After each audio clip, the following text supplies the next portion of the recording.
Friends, welcome to my channel. मैं आज इस वीडियो में ईंट की क्वांटिटी निकालने के लिए आसान तरीका लेकर के आया हूं। बहुत ही आसान और जेन्युइन और अप्रोक्सीमेट सही नंबर्स निकलेंगे ईंट के इस तरीके से। तो वीडियो को अंत तक ज़रूर देखिएगा, इसमें काफ़ी अच्छी जानकारी है और फ्रेशर के लिए तो बहुत ज़्यादा फ़ायदेमंद साबित होगा। और जो इस लाइन से जुड़े हुए हैं, कंस्ट्रक्शन लाइन से, तो उनको सबको थोड़ा याद दहानी भी हो जाएगी। जो पुराने हैं उनको भी और जो नए हैं उनको भी। तो बहुत बेहतरीन जानकारी है। पूरा वीडियो एक बार ज़रूर सुन लें। तो मैं बात करूँगा पहले जो फुल ब्रिक वर्क की। एक तो हाफ ब्रिक वर्क होता है, एक ईंट की चिनाई होती है, उसको हाफ ब्रिक वर्क करते हैं। ब्रिक्स का साइज कुछ भी होता है। मैं पहले मतलब डबल ब्रिक या ट्रिपल विड्थ जो भी हो ब्रिक का, तो सब की क्वांटिटी आप एक ही तरीके से निकाल सकते हैं।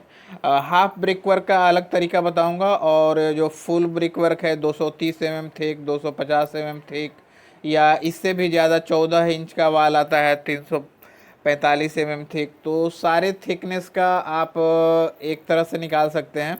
जो यूनिट होता है जनरली 230 mm थिक से ऊपर का जो ब्रिक वर्क होता है उसका क्यूबिक मीटर में यूनिट होता है, या CFT में भी बोल सकते हैं। और जो हाफ ब्रिक वर्क रहता है जैसे 115 mm थिक का, तो उसका यूनिट स्क्वायर मीटर में होता है या स्क्वायर फीट में होता है।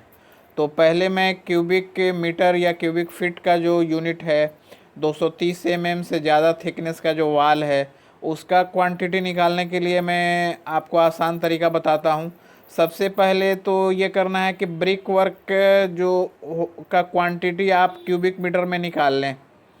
तो ब्रिक वर्क का क्वांटिटी टोटल क्यूबिक मीटर में निकाल लेंगे। हम यहाँ पे एज्यूम कर लेते हैं कि 1 cubic metre total brick work है, और वैसे जो भी जेन्यून होगा आपको 2 cubic metre, 2.5 cubic metre, 3 cubic metre, जितना भी आता है, तो तरीका तो एक ही रहेगा। तो हम यहाँ पे एज्यूम करते हैं कि 1 क्यूबिक मीटर हमारा ब्रिक वर्क है। उसमें अब लेंथ कुछ भी हो, विड्थ कुछ भी हो और हाइट कुछ भी हो, तो इसका कोई यहाँ पे पैमाना नहीं है। ये बस हाफ ब्रिक वर्क का नहीं है, हाफ ब्रिक वर्क का छोड़ देते हैं। ये 230 mm से ऊपर का जो थिकनेस है, मोटाई है, तो उसका हम बात कर रहे हैं अभी। तो उसका 1 क्यूबिक मीटर आपका ब्रिक वर्क है total quantity with cement motor, या लाइम मोटार का तो ज़माना नहीं है अभी, सीमेंट मोटार का ही ज़माना चल रहा है। तो सीमेंट मोटार की ही बात करेंगे। तो फ्रेंड्स, स्टैंडर्ड साइज हम जो किताबों में पढ़ते हैं ब्रिक्स का, वो रहता है 190 mm into 90 mm into 90 mm। लेकिन जनरली इंडिया में तो ये इस साइज़ का ईंट मिलता नहीं है, तो ये स्टैंडर्ड साइज़ नाम का है। लेकिन स्टैंडर्ड साइज़ के अकॉर्डिंग भी वो हम लोग को इंजीनियरिंग में पढ़ाया जाता था। तो जैसे ये स्टैंडर्ड साइज ब्रिक का है 190 mm into 90 mm into 90 mm। अब सीमेंट मोटार का इसमें थिकनेस ऐड करेंगे, क्योंकि हमको ब्रिक वर्क से क्वांटिटी निकालना है, तो उसमें सीमेंट मोटार का विड्थ भी ऐड होगा ब्रिक के साथ, तभी हम सही नंबर्स ऑफ ब्रिक्स निकाल पाएंगे। तो इसके लिए क्या है कि हम लोग 10 mm इसको में ऐड करेंगे। 190 mm 200 mm हो जाएगा, और 90 mm 100 mm हो जाएगा। तो अगर हम एक ब्रिक का वॉल्यूम विथ सीमेंट मोटार निकालेंगे, तो 0.2 मीटर, 0.1 मीटर इंटू 0.1 मीटर, तो वॉल्यूम जो आता है रिजल्ट 0.002 क्यूबिक मीटर आता है एक ब्रिक का विथ सीमेंट मोटार। तो अब हमको एक एक क्यूबिक मीटर ब्रिक में कितना ब्रिक्स लगता है इसको निकालना है। तो इसको हम 1 divided by volume of BRICS with cement mortar जो आ रहा है कि 0.002, तो इसे हम डिवाइड करते हैं तो 500 हमारा रिजल्ट आता है। तो 500 नंबर ईंट लगेंगे 1 क्यूबिक मीटर में। ये स्टैंडर्ड साइज वाली ब्रिक अगर हमको मिलती है तब, लेकिन जनरली इस साइज़ का ब्रिक्स इंडिया में नहीं मिलता है। तो हमको एक्चुअल ब्रिक्स जानने के लिए जो ईंट हम लगा रहे हैं, हम जहाँ पे भी हों, महाराष्ट्र में हो, बिहार में हो, बंगाल में हो, उड़ीसा में हो, तमिलनाडु में हो, कर्नाटका में हो, तो जहाँ पे भी हो वहाँ का ब्रिक्स का साइज ज़रूर मेजर कीजिए, तभी हम सही नतीजे पे पहुँचेंगे। अगर हमको ब्रिक्स वहाँ के लोकल ब्रिक्स का सही जानकारी नहीं रहेगा साइज का, तो हम सही नंबर्स नहीं निकाल पाएंगे। तो फ्रेंड्स, ये बहुत ज़रूरी है कि आपके यहाँ जो ब्रिक्स है, जिस ब्रिक्स का आप इस्तेमाल करने जा रहे हैं ब्रिक्स में, उस ब्रिक्स का जो साइज है वो ज़रूर निकाल लें, तभी आप सही जानकारी ईंट की क्वांटिटी का निकाल पाएंगे। ये हमने तरीका बताया है स्टैंडर्ड साइज का, जो कि इंडिया में तो नहीं मिलता है। तो आप क्या करें कि आप अपने यहाँ का जो ब्रिक्स का साइज है, अब बंगाल और बिहार में साइज जो आता है स्टैंड ब्रिक्स का, वो आता है 250 mm into 120 mm into 75 mm। लेकिन बाकी जगह जैसे महाराष्ट्र वगैरह में है तो उसका लेंथ रहता है 230 mm into 110 mm into 75 mm।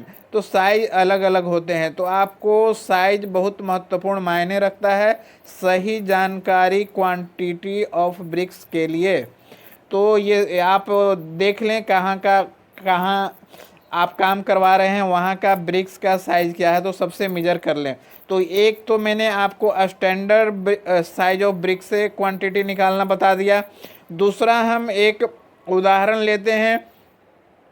उस ब्रिक का साइज है 230 mm into 110 mm into 75 mm। अब इसमें हम सीमेंट मोटार का थिकनेस ऐड करते हैं, तो ये साइज हो जाता है 240 mm into 120 mm into 85 mm।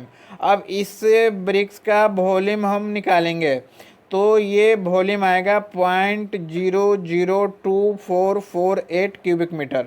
ये इस साइज का 230 mm into 110 mm into 75 mm bricks है, और विथ सीमेंट मोटार जो साइज बनेगा ब्रिक्स का वो 240 इंटू 120 इंटू 85 mm। तो हमने सीमेंट मोटार के साथ वॉल्यूम बताया आपको। अब जो है 1 क्यूबिक मीटर से हमको 1 क्यूबिक मीटर में कितना ब्रिक्स लगेगा तो वो निकालना है। तो 1 डिवाइडेड बाई दिस वॉल्यूम करेंगे, ये मीन्स 1 डिवाइडेड बाई 0.002448। तो इसका रिजल्ट जो आ रहा है 408.497। तो इसको 409 नंबर्स कह लीजिए। अब इस साइज का जो ब्रिक्स है वो 409 नंबर लगेंगे 1 क्यूबिक मीटर में। तो ये तरीका तो आप जान लिए। अब जहाँ का भी ब्रिक्स है उसका साइज उठाइए, उसमें ब्रिक्स के साइज में 10 mm ऐड कीजिए सीमेंट मोटार का थिकनेस के लिए, लेंथ में, विड्थ में और हाइट में, तीनों में ऐड कीजिए, और एक ब्रिक का वॉल्यूम निकालिए, उसको 1 क्यूबिक मीटर से उसको भाग दीजिए, डिवाइड कीजिए, तो आपका ये सही नंबर्स आ जाएगा ब्रिक्स का। तो ये आपको 230 mm थिक ब्रिक है या इससे ज़्यादा जितना भी है, तो उसका क्वांटिटी निकालने का आपको तरीका मैंने बता दिया। ये बहुत ही आसान है। कैलसी चाहिए आपको, इसको कैलकुलेटर चाहिए आपको इसको गुणा भाग करने के लिए। दूसरा मैं आपको तरीका बताता हूँ हाफ ब्रिक वर्क का, मतलब एक ही ईंट लगती है, मतलब डबल थिकनेस नहीं होता है। अब जैसे 115 mm थिक ब्रिक है, उसकी मोटाई है, तो 115 mm का ही लगेगा वाल। हाफ ब्रिक वर्क जो पार्टीशन वाल जनरली लगते हैं टॉयलेट में या और जहाँ जिस पे लोड वगैरह नहीं आता है, तो वहाँ पे हाफ ब्रिक वर्क लगाते हैं। तो उसमें क्या है, हम लोग यहाँ पे वॉल्यूम का बात किए थे, तो वहाँ पे हम एरिया का बात करेंगे। हाफ ब्रिक वर्क का जनरली जो यूनिट होता है वो स्क्वायर मीटर में होता है या स्क्वायर फीट भी बोल सकते हैं। तो इसमें क्या है, हम कंसीडर करेंगे 10 स्क्वायर मीटर एरिया जो ब्रिक वर्क है हाफ ब्रिक वर्क का, उसका हमको निकालना है। उसमें 10 स्क्वायर मीटर में कितना ईंट लगेगा, तो उसके लिए हम लोग एज्यूम किए 10 स्क्वायर मीटर का। आप वहाँ पे माप सकते हैं कितना आपका लेंथ है, और लेंथ इंटू हाइट होगा। जो भी आपका ब्रिक वर्क का क्वांटिटी निकालिएगा उसमें विड्थ नहीं पकड़ा जाएगा, क्योंकि ये स्क्वायर में यूनिट है, तो वहाँ पे आपका विड्थ नहीं पकड़ना है, लेंथ पकड़ना है वाल का और हाइट पकड़ना है, उसको मल्टीप्लिकेशन करना है, तो टोटल आपको स्क्वायर मीटर में एरिया आ जाएगा। हम यहाँ पे एज्यूम कर रहे हैं कि 10 स्क्वायर मीटर हमारा एरिया है, उसमें कितना ब्रिक लगेगा। अब 10 स्क्वायर मीटर हमने एज्यूम कर लिया। अब आते हैं एक ब्रिक का एरिया कितना आएगा। तो जैसे हमने आपको जो जनरल ईंट मिलता है उसी पे हम जा रहे हैं, स्टैंडर्ड साइज पे नहीं जा रहे हैं जो कि किताबों में मिलता है। तो हम 230 mm लेंथ वाली ब्रिक्स को उदाहरण पे लेते हैं। तो यहाँ पे जो सीमेंट मोटार के साथ उसका लेंथ हो जाएगा 240 mm हो जाएगा और 85 mm हाइट हो जाएगा। तो इसका जो एरिया आएगा इसको कैलकुलेट करेंगे तो 0.0204 स्क्वायर मीटर आएगा एक ईंट का एरिया। अब हमको 10 स्क्वायर मीटर में इससे डिवाइड करना है 10 बाई 0.0204। तो इसको जब डिवाइड करेंगे तो ये 490 नंबर्स आ रहा है, यानी 10 स्क्वायर मीटर में 490 ईंट चाहिए।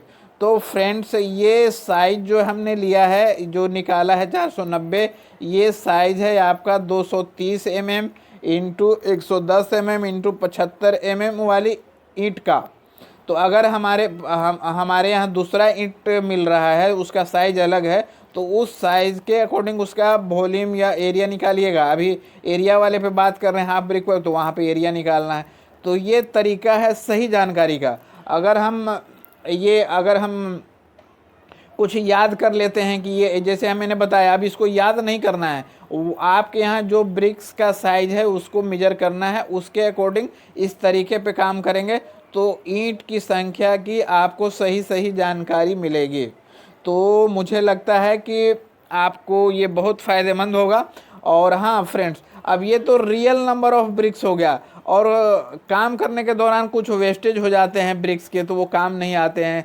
तो उसका वेस्टेज का जो एक्चुअली आपको जो काम करना है उसका वेस्टेज कंसीडर करके आप जब ब्रिक्स का ऑर्डर करें किसी को, तो 2 से 5% तक वेस्टेज चला जाता है, ईंट में टुकड़े वगैरह हो जाते हैं जो नहीं काम में आते हैं।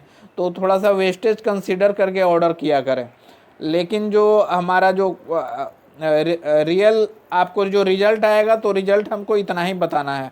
ऑर्डर करते वक्त वेस्टेज हर चीज़ में आता है, सीमेंट में वेस्टेज होता है, स्टील में कट पीस बच जाते हैं तो स्टील का भी वेस्टेज होता है। तो सबका वेस्टेज पकड़ना पड़ता है ऑर्डर के वक्त। तो फ्रेंड्स मुझे लगता है कि ये काफ़ी अच्छी जानकारी आपको मिली होगी, और ये ईंट की संख्या निकालने में काफ़ी आगे आपको आसानी होगी, और आप इस वीडियो से जो जानकारी मिलेगी उससे सही नंबर्स आप निकाल पाएंगे। तो मुझे लगता है कि आपको ये वीडियो बहुत पसंद आया होगा। तो इसको लाइक कीजिए, शेयर कीजिए अपने फ्रेंड्स के साथ, रिलेटिव के साथ, और जो भी आपके ये कंस्ट्रक्शंस रिलेटेड लोग हैं उनके साथ शेयर कीजिए। कॉन्ट्रैक्टर हैं, सुपरवाइज़र हैं, इंजीनियर हैं, और जो भी हैं वो अपना घर बना रहे हों, मालिक हों, तो उनको भी एक आइडिया इस तरीके से निकालने से मिलेगा। तो और जो पहली बार हमारे चैनल पर आ रहे हैं, मेरे चैनल को सब्सक्राइब कीजिए और बेल आइकन को भी दबा लीजिए, ताकि मेरा वीडियो जैसे ही अपलोड हो उसकी जानकारी आपको मिल सके। तो मैंने फ्रेंड्स आज मैंने सैंपल जो लिया है वो डिसमल प्रणाली का लिया है, क्यूबिक मीटर और स्क्वायर मीटर का बात किया है। तो आप अगर स्क्वायर फीट या क्यूबिक फीट में जाना चाहें तो इसको कन्वर्सन तो हर इंजीनियर या जो इस लाइन से हैं जुड़े जानते हैं। फिर भी आप मेरा वीडियो का लिस्ट अगर स्क्रॉल करेंगे तो उसमें एक फीट को क्यूबिक फीट और स्क्वायर फीट में बदलने के लिए तरीका मैंने बताया है। तो वो दोनों वीडियो भी देख लेंगे तो वो कन्वर्सन आसान हो जाएगा। तो आज बस इतना ही फ्रेंड्स, बहुत बहुत धन्यवाद। अगली बार हम फिर एक नए वीडियो के साथ मिलेंगे। आपका दिन शुभ हो।